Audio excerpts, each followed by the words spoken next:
بسم اللہ الرحمن الرحیم۔ السلام علیکم ورحمۃ اللہ۔ میں ہوں محمد نعیم اور آپ دیکھ رہے ہیں نعیم اختر آفیشل یوٹیوب چینل۔ ناظرین، آج کل ایک مرض بہت عام ہوتا چلا جا رہا ہے۔ اس مرض کے بارے میں حضور پاک صلی اللہ علیہ وسلم نے ارشاد فرمایا، الغیبۃ اشد من الزنا، کہ غیبت زنا سے بھی شدید گناہ ہے۔ اور ایک اور حدیث میں فرمایا، اگر کسی کے سامنے کسی مسلمان کی غیبت کی جائے اور وہ یہ کہے کہ آپ نے بہت اچھا کیا، ایک راز آؤٹ کر دیا، مجھ کو بھی کچھ ڈاؤٹ یعنی شبہ ہو رہا تھا، اگر غیبت کرنے والا قسم کھا لے کہ یقیناً فلاں کے اندر یہ مرض یا یہ گناہ ہے، تو بھی غیبت حرام ہے، اور اگر اس میں وہ مرض اور عیب نہیں ہے تو یہ بہتان ہے۔ اگر کسی پر جھوٹا الزام لگا کر اس کی رسوائی اور برائی بیان کی جائے تو یہ جھوٹا الزام لگانا بہتان کہلاتا ہے۔ غیبت کہتے ہیں سچے عیب بیان کرنے کو، اور بہتان کہتے ہیں کسی پر جھوٹا الزام لگانے کو۔ بعض لوگ کہتے ہیں کہ یہ بات میں اس کے منہ پر کہہ دوں، بالکل سچ کہہ رہا ہوں، میں قسم کھا سکتا ہوں کہ ان میں یہ عیب ہے، تو حضور پاک صلی اللہ علیہ وسلم فرماتے ہیں کہ اگر سچ ہے جب ہی تو غیبت ہے، اگر اس پر جھوٹا الزام لگائے گا تو وہ بہتان ہوگا۔ غیبت اسی کا نام ہے کہ کسی میں سچا عیب ہو۔ اپنے مسلمان بھائی کے سچے عیب کا تذکرہ بھی مت کرو، خود اس مسلمان بھائی سے کہہ دو کہ آپ ایسا کام نہ کیا کریں۔ غیبت کے حرام ہونے کا حکم اللہ تعالیٰ کی شفقت، رحمت اور محبت عظمیٰ کا عکاسی ہے۔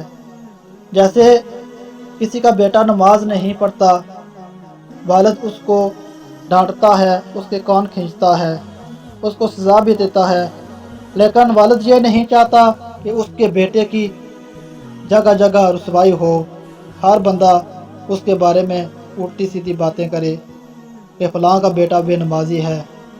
ہمارے گناہوں پر اللہ تعالیٰ کو تو حق ہے کہ چاہیں تو وہ سزا دیں اور چاہیں تو وہ معاف کر دیں۔ ہم اللہ کے غلام ہیں اور وہ مالک و غلام کا معاملہ ہے، لیکن غلاموں اور بندوں کو اللہ نے یہ حق نہیں دیا کہ وہ آپس میں میرے بندے کی رسوائی کا تذکرہ کریں۔ اپنے بندے کی برائی کا دوسرے بندوں سے تذکرہ کرنے کو پسند نہ کرنا دلیل ہے کہ ہمارے رب کو ہم سے بہت زیادہ پیار اور محبت ہے۔ جیسا کہ والد نہیں چاہتا کہ میرے بچوں کی غیبت کرے، خود چاہے ڈانٹ بھی دے، مگر والد نہیں چاہتا کہ دوسرے اس کے بچے کے بارے میں الٹی سیدھی باتیں کریں، تو رب کو بھی پسند نہیں کہ اس کے بندے کی جگہ جگہ رسوائی ہو، اس کی دوسرے بندے غیبت کریں۔ آپ نے کبھی کسی انسان کی دم دیکھی ہے؟ لیکن جتنے جانور ہیں ہر جانور کی دم ہے، کیونکہ وہ پاجامہ نہیں پہن سکتے، لنگی نہیں باندھ سکتے، ان میں عقل نہیں ہے، لہٰذا اللہ تعالیٰ نے جانوروں کی شرمگاہوں پر دم لٹکا دی تاکہ جانوروں کی ذلت و رسوائی نہ ہو۔ جس اللہ کو جانوروں کی پردہ پوشی کا خیال ہے، وہ انسانوں پر کتنی رحمت فرماتا ہوگا۔ ایسے مالک پر اگر کروڑوں جانیں ہوں تو وہ بھی نثار کر دیں۔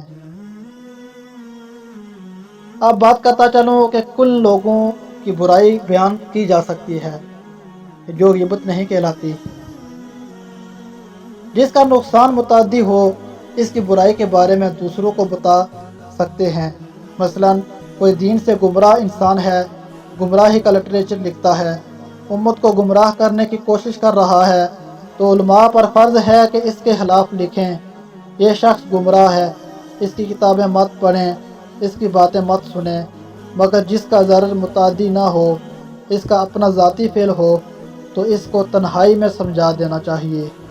مثلا کوئی شراب پیتا ہے تو تنہائی میں اس کو سمجھا دیں کہ ایسا کرنا ٹھیک نہیں ہے، یہ قرآن میں حرام ہے، آرام سے سمجھائیں، نہ کہ اس کا تذکرہ جگہ جگہ کریں۔ صحابہ کرام نے رسول صلی اللہ علیہ وسلم سے پوچھا کہ غیبت زنا سے شدید کیوں ہے؟ آپ صلی اللہ علیہ وسلم نے ارشاد فرمایا کہ غیبت مخلوق کا حق ہے، لہٰذا اللہ تعالیٰ سے بھی معافی مانگے اور مخلوق سے بھی معافی مانگے، اور زنا صرف اللہ تعالیٰ کا حق ہے، وہ صرف اللہ سے معافی مانگے، نہ کہ تمام بندوں سے۔ جس کی غیبت کی گئی ہے اگر اس کو اطلاع ہو گئی تو اس سے معافی مانگنی پڑے گی، اور اگر اطلاع نہیں ہے تو جس مجلس میں غیبت کی گئی ہے اس مجلس میں یہ کہے کہ مجھ سے نالائقی ہو گئی ہے، وہ صاحب ایسے نہیں ہیں، اور اسے کچھ پڑھ کر بخش دیں، یا 3 مرتبہ قل هو اللہ احد یا کچھ اور پڑھ کر بخش دیں۔ توبہ اسلام کے برحق ہونے کی بہت بڑی دلیل ہے کہ غیبت کی معافی مانگنا اس وقت واجب ہے کہ جس کی غیبت کی اس کو اطلاع ہو جائے، لیکن اگر اسے خبر نہیں ہے تو جس مجلس میں غیبت کی وہیں کہہ دو کہ بھائی مجھ سے نالائقی ہو گئی اور میں توبہ کرتا ہوں، اس سے زیادہ تو ہم عیب دار ہیں۔ ایسا کون بندہ ہے جو بے عیب ہو؟ اور 3 مرتبہ قل هو اللہ احد پڑھ کر اسے بخش دیں۔ اللہ تعالیٰ سے دعا ہے کہ اللہ تعالیٰ ہمیں ایسی معاشرتی برائیوں سے بچائے اور ہمیں ایک دوسرے سے پیار و محبت کرنے کی توفیق عطا فرمائے۔ اللہ تعالیٰ تمام مسلمانوں کو اپنے حفظ و امان میں رکھے۔ اللہ تعالیٰ سب کا حامی و ناصر ہو۔ مجھے اجازت دیجیے۔ السلام علیکم ورحمۃ اللہ۔